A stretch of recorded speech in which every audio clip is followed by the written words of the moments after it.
Portugal versus Spain நேற்று match பார்த்தீங்களா? Round of 16. எனக்கெல்லாம் ரொம்ப மனசு கஷ்டமாக போயிடுச்சு. ரொனால்டோ வேறு நாக் அவுட் ஆகி வெளியில் போயிட்டாரு. நான்லாம் ரொனால்டோட ஃபேனு. ஸ்பெயின் தான் டிஃபென்ஸில் இந்த உலகக்கோப்பையில் நம்பர் 1 இருக்காங்க அப்படின்னு தெரிஞ்சாலும் ரொனால்டோ எப்படியும் உடச்சி ஒரு கோல் போட்டுருவார் அப்படின்னு நான் நினச்சிக்கிட்டே இருந்தேன். மேட்ச் இன்றைக்கி நல்லா டஃப்பாக இருக்குன்னு நினச்சேன். மேட்ச் அது மாதிரி தான் டஃப்பாக இருந்துச்சு. ரெண்டு டீமுமே செமையாக விளையாண்டாங்க. போர்ச்சுகல் கொஞ்சம் மொமெண்டத்தை விட்டுட்டாங்க. அந்த கடைசியில் போய் மொமெண்டத்தை விட்டுட்டாங்க.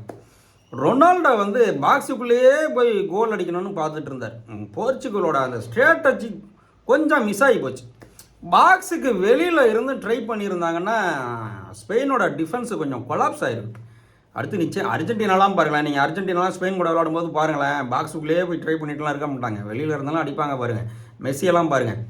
அங்கே தான் அர்ஜென்டினாவுக்கும் மற்ற டீமுக்கும் நிறைய வித்தியாசம் இருக்குது. என்னோடய வீடியோலாம் நீங்கள் தொடர்ந்து பார்த்துட்டு இருந்தீங்கனாலும் உங்களுக்கு தெரியும். அர்ஜென்டினா இந்த உலகக்கோப்பையில் ஒரு பேட்டனுக்குள்ளேயே விளையாடலை. மற்ற டீம் எல்லாமே ஒரு பேட்டனோட தான் விளையாடிட்டு இருக்காங்க. டெம்பலெல்லாம் லீக்கில் எப்படி கலக்குனாரு, நாக் அவுட்டில் பார்த்தீங்கல்ல டெம்பலை எப்படி கண்டெயின் பண்ணாங்கன்னு. லமின் யமாலை பார்த்தீங்கல்ல நேற்று போர்ச்சுகல் எப்படி கண்டெயின் பண்ணாங்கன்னு. அந்த மாதிரி ஒரு பேட்டனுக்குள்ளே தான் மற்ற டீமெல்லாம் விளையாடுறாங்க. அர்ஜென்டினா மட்டும்தான் ஒரு பேட்டனுக்குள்ளேயே விளையாடல. இன்றைக்கி எஜிப்தோட விளையாட போகிறாங்க நைட்டு 9:30 மணிக்கு நம்ம டைமுக்கு. அதனால் முழு மேட்சையும் நல்லா சந்தோஷமாக முழுசாக பாருங்கள். நேற்று ரொனால்டோ தோற்றது உண்மையிலேயே மிகப்பெரிய வருத்தம்.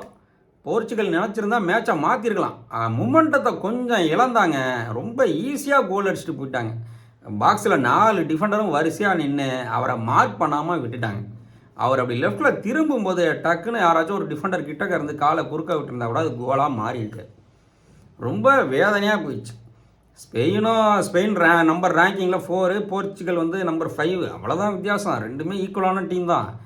இருந்தாலும் ஸ்பெயின் ஜெயிச்சுட்டு போர்ச்சுகல் தோற்றதும் ரொம்ப மனசு கஷ்டமாயிருச்சு. ஏன்னா ரொனால்டோவுக்கும் 41 வயசாயிருச்சு. அவ்வளோதான், அவருடைய உலகக்கோப்பை கனவு முடிஞ்சு போச்சு. இனிமேல் 45 வயசுலேயும் அவர் ஃபிட்டாக இருந்தும் என்ன புண்ணியம். ஃபிட்டாக இருந்தும் அவர் விளையாட வரேன்னு சொன்னால் போர்ச்சுகல் ரசிகர்களே விமர்சனம் பண்ணுவாங்க. அப்படி ஆகி போயிடும் நிலைமை. ஆக ஸ்பெயினை ஜெயிக்கணும், மற்ற அணிகள் ஸ்பெயினை ஜெயிக்கணும் அப்படின்னு சொன்னால் பாக்ஸுக்கு வெளியில் இருந்து அடிக்கடி ட்ரை பண்ணுறது ரொம்ப முக்கியம். அப்போ தான் அவங்க டிஃபென்ஸ் கொஞ்சம் கொலாப்ஸ் ஆவாங்க. ஒரு பயம் இருந்துக்கிட்டே இருக்கும். அதை விட்டுட்டு ஸ்பெயின் டிஃபென்ஸை ஊடுருவி பாக்ஸுக்குள்ளே போய் கோல் அடிக்கலான்னு எந்த அணி நினச்சாலும் ஜெயிக்கிறது ரொம்ப ரொம்ப கஷ்டம். ஏன்னா ஸ்பெயின் டிஃபென்ஸ் நேற்றே நீங்கள் பார்த்துருப்பீங்க எவ்வளோ நாஸ்டியாக விளையாடுறாங்க பார்த்தீங்கல்ல. போர்ச்சுகலும் அதே மாதிரி விளையாண்டாங்க. டிஃபென்ஸில் குறை சொல்லவே முடியாது. போர்ச்சுகலையும் ஸ்பெயின் மாதிரியே டிஃபெண்ட் பண்ணாங்க. அவங்க பாணிலேயே அவன் மாத்திரையே கொடுக்குறான்டா அப்படின்னு ஏதோ டைலாக் வரல, அவனோட வழியிலே நானும் விளாட்றேன்டா அப்படின்னு விளையாண்டாங்க.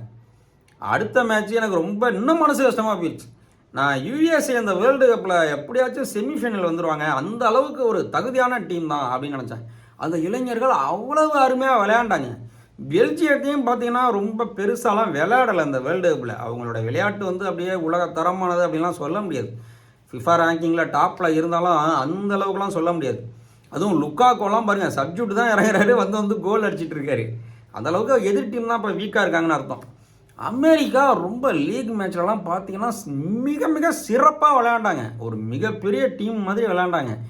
இந்த உலகக்கோப்பையில் ஒரு சர்ப்ரைஸ் இருக்கும், அமெரிக்கா எப்படியும் செமிஃபைனல் வந்துடுவாங்க அப்படின்னு நான் நினச்சிக்கிட்டு இருந்தேன்.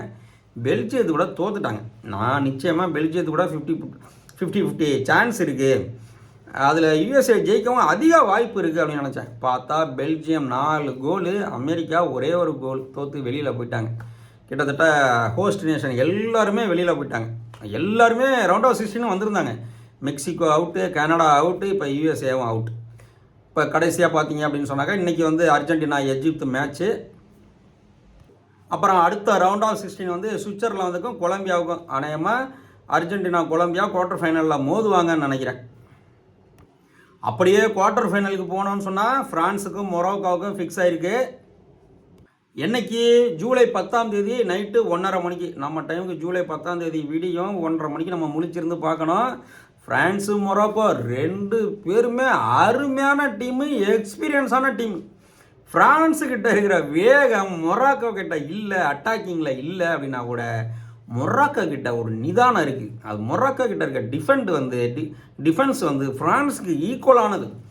மொராக்கோ பிளேயர்ஸு கொஞ்சம் வேரியாக தெரிஞ்சாலும், கொஞ்சம் டயர்டாக தெரிஞ்சாலும் அவங்க செமையாக தான் விளையாடிட்டு இருக்காங்க. அதாவது ஒரு ஐரோப்பிய தரத்தில் ஒரு ஆப்பிரிக்கா அணி விளையாடிட்டு இருக்கு அப்படின்னு சொன்னால் அது மொராக்கோ தான். அதனால் பார்த்தீங்கன்னா ஃப்ரான்ஸுக்கும் மொராக்கோவுக்கும் எவ்வளோ பெர்சன்டேஜ் அப்படின்னு பார்த்தீங்கன்னா ஃப்ரான்ஸுக்கு ஒரு 55%, மொராக்கோவுக்கு ஒரு 45% சான்ஸ் இருக்குதுன்னு சொல்லுவேன். நிச்சயமாக டெம்பலே, எம்பாபே இவங்க வேகத்தை வந்து மொராக்கோ கட்டுப்படுத்திட்டாங்க. டெம்பலை கரெக்டாக மார்க்கிங் பண்ணி பாஸ் எல்லாம் போட விடாமல் பண்ணிட்டாங்க. ஒலிசே மேலேயே அதிக ப்ரெஷரை வந்து கொடுக்குறாங்க அப்படின்னாக்க ஃப்ரான்ஸை ஈஸியாக கண்டெயின் பண்ணிடலாம். ஃப்ரான்ஸோட வேகத்தை குறைக்கணும். அதற்கு மொராக்கோ நிறைய பொசஷன் எடுக்கணும், அவங்களோட பொறுமையை சோதிக்கணும். அந்த மாதிரியெல்லாம் பண்ணாங்க அப்படின்னு சொன்னால் மொராக்கோ நிச்சயமாக ஜெயிப்பாங்க. அதே போல் லாங் ரேஞ்சிலேருந்து ஷாட் அடிக்கிறது, கோல் போஸ்ட்டை பார்த்து ஷாட் அடிக்கிறதெல்லாம் அவசியம். ஃப்ரான்ஸு டிஃபென்ஸும் அந்தளவுக்கு ஸ்ட்ராங்காக இருக்குது. ஒவ்வொருத்தரும் எவ்வளோ உயரம் என்ன வேகமாக ஓடுறாங்க பார்த்தீங்கல்ல. ஃப்ரான்ஸில் வந்து ஏரியலில் ஃப்ரான்ஸை வந்து கண்ட்ரோல் பண்ணுறதெல்லாம் ரொம்ப கஷ்டம். அவங்க ஏரியல் பாஸெல்லாம் பார்த்தீங்கன்னா அவ்வளோ அருமையாக இருக்குது, அதை அழகாக எடுக்கிறாங்க. ஏரியல் பொசிஷன்லாம் ஃப்ரான்ஸ் அவ்வளோ அருமையாக இருக்காங்க. மொராக்கோ வந்து இதெல்லாம் கவனித்து ஃப்ரான்ஸை வந்து டெக்னிக்கலாக நல்லா உத்து கவனித்து அதுக்கேற்ற ஸ்ட்ராட்டஜியெல்லாம் போட்டு பண்ணாங்கன்னு சொன்னால் மொராக்கோவுக்கும் நல்ல சான்ஸ் இருக்குது. ஃப்ரான்ஸு மொராக்கோ மிக மிக சிறப்பான ஒரு மேட்சாக இருக்க போகுது அப்படிங்கிறதுல சந்தேகமே கிடையாது.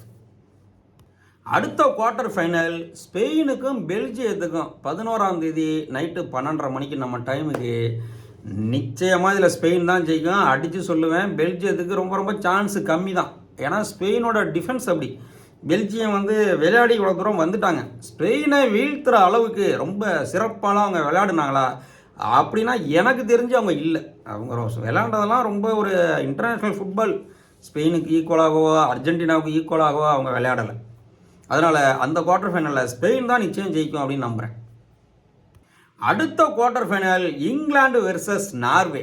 இது வந்து ஈக்குவல் தான், 50-50 சான்ஸ் ரெண்டு பேருக்குமே இருக்குது. நார்வே பிரேசிலுக்கு எதிராக விளையாண்டுச்சு பாருங்கள், எப்படி விளையாண்டாங்க, அருமையான கேம். அதே மாதிரி இங்கிலாந்துக்கு எதிராக விளையாடுறாங்க அப்படின்னா இங்கிலாண்டெல்லாம் ஜெயிக்கவே முடியாது நார்வேயை. நார்வேல வைக்கிங் வீரர் எர்லிங் ஹாலந்து இருக்கார். அவர் இங்கிலாந்தில் தான் கிளப் அணிகளுக்காக விளையாடுறாரு.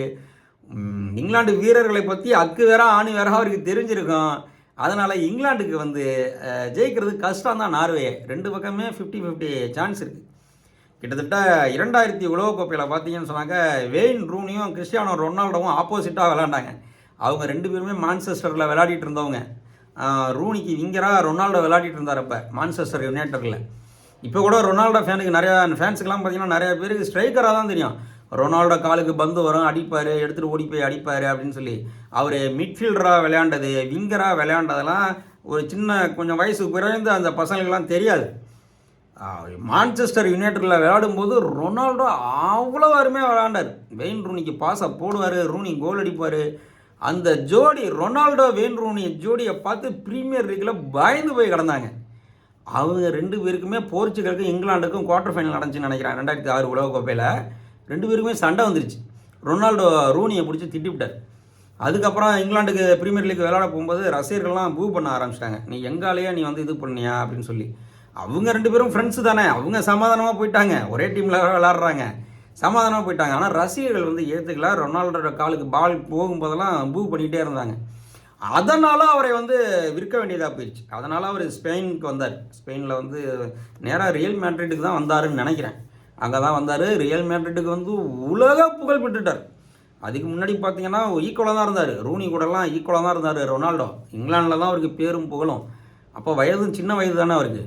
ரியல் மேட்ரிட்டுக்கு வந்தார், உலக புகழ் பெற்றுட்டார் ரொனால்டோ. அவ்வளோ ஒரு அருமையான பிளேயர் ரொனால்டோ. அவர் அப்புறம் இப்படி உலகக்கோப்பையை வாங்காமல் தோற்று போயிட்டாருன்னா நமக்குலாம் மனசு கஷ்டமாக இருக்காதா சொல்லுங்கள்? நேற்றெல்லாம் ரொம்ப மனசு கஷ்டம். அந்த மாதிரி இங்கிலாந்துக்கு நார்வேக்கு மேட்ச் நடக்குது.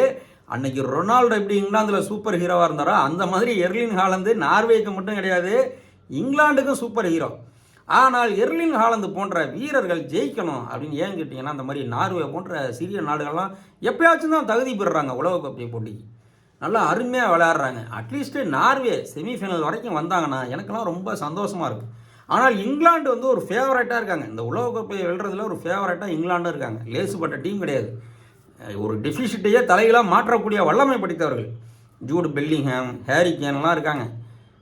நார்வேக்கு ரொம்ப டஃப்பாக தான் இருக்கும். ஆனால் நார்வே ஜெயிச்சா எனக்குலாம் ரொம்ப சந்தோஷம். குரோஷியாவில் டேவர் சுகர்னு 1998 வந்தார் பாருங்க. கோல் போட்டு போட்டு போட்டு குரோஷியாவை ஜெயிக்க வச்சார். குரோஷியாங்கிற ஒரு டீம் இருக்குன்னே யாருக்கும் தெரியாது அந்த உலகக்கோப்பையிலலாம்.